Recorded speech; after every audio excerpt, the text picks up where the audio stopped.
Hi everyone, doctor जय Mehta here from Mumbai. जैसे कि आप जानते हैं कि मैं एक मेल इनफर्टिलिटी स्पेशलिस्ट हूँ।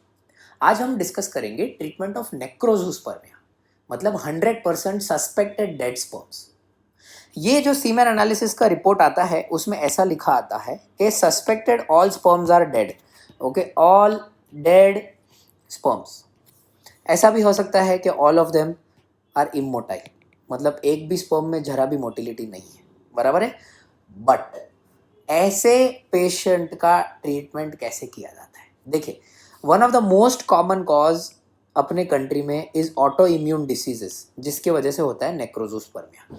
Rheumatoid arthritis, systemic lupus erythematosus, ankylosing spondylosis, ऐसे कोई भी हशीमोटो थायराइडाइटिस, ऐसे कोई भी ऑटो इम्यून डिसीजेस अगर आप देखोगे तो उसमें नेक्रोजोस्पर्मिया होने के चांसेस बहुत ज़्यादा रहते हैं, बराबर।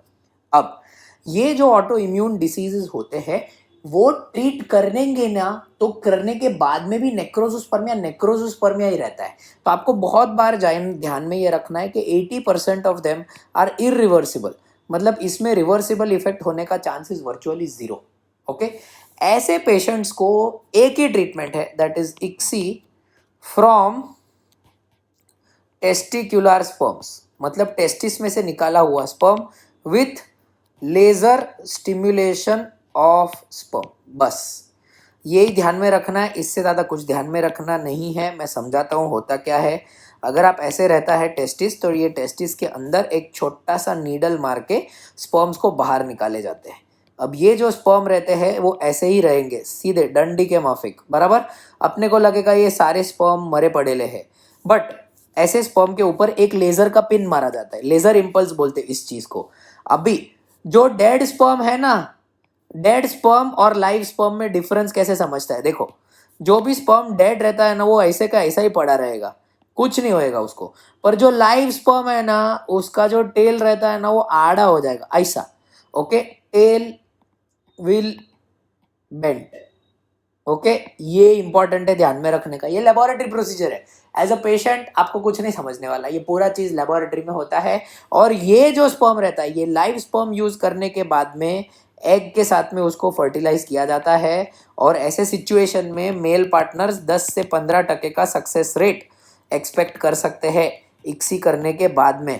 प्लीज ये चीज ध्यान में रखना है, प्लीज रिमेंबर दिस थिंग, है ना। इस चीज को कभी नहीं भूलना है। बहुत सारे पेशेंट जिनको नेक्रोजोस्पर्मिया रहता है उनको पता ही नहीं रहता है। इनफैक्ट हम काफी बार देखते हैं मेल पार्टनर्स जिनको नेक्रोजोस्पर्मिया है, उनको हमारे पास में आने के बाद पता चलता है कि उसको ऑटो इम्यून डिसीज है। तो पहले तो उसको वो ऑटो इम्यून डिसीज ठीक करने के वास्ते भेजना पड़ता है डॉक्टर के पास में, दूसरे डॉक्टर रहते हैं उसके, वो ठीक करके देते हैं। 1 से 2 साल का थेरेपी होता है। ये 1 से 2 साल का थेरेपी होने के बाद में जब पेशेंट वापस आते हैं तो ICSI from testicular sperm with laser stimulation of sperm, ये एक ही ट्रीटमेंट ऑप्शन है, इसमें कोई डिस्कशन नहीं, यही ट्रीटमेंट ऑप्शन है। ये वही लेबोरेटरीज कर सकते हैं जिनमें ये पूरा ट्रीटमेंट करने का सुपर स्पेशलाइजेशन रहता है।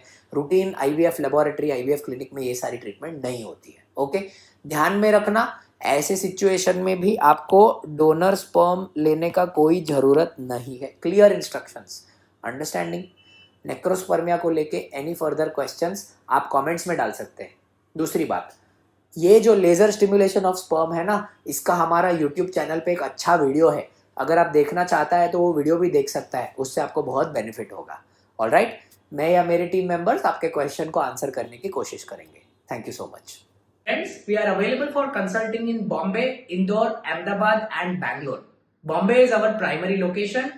All appointment numbers are mentioned in the description.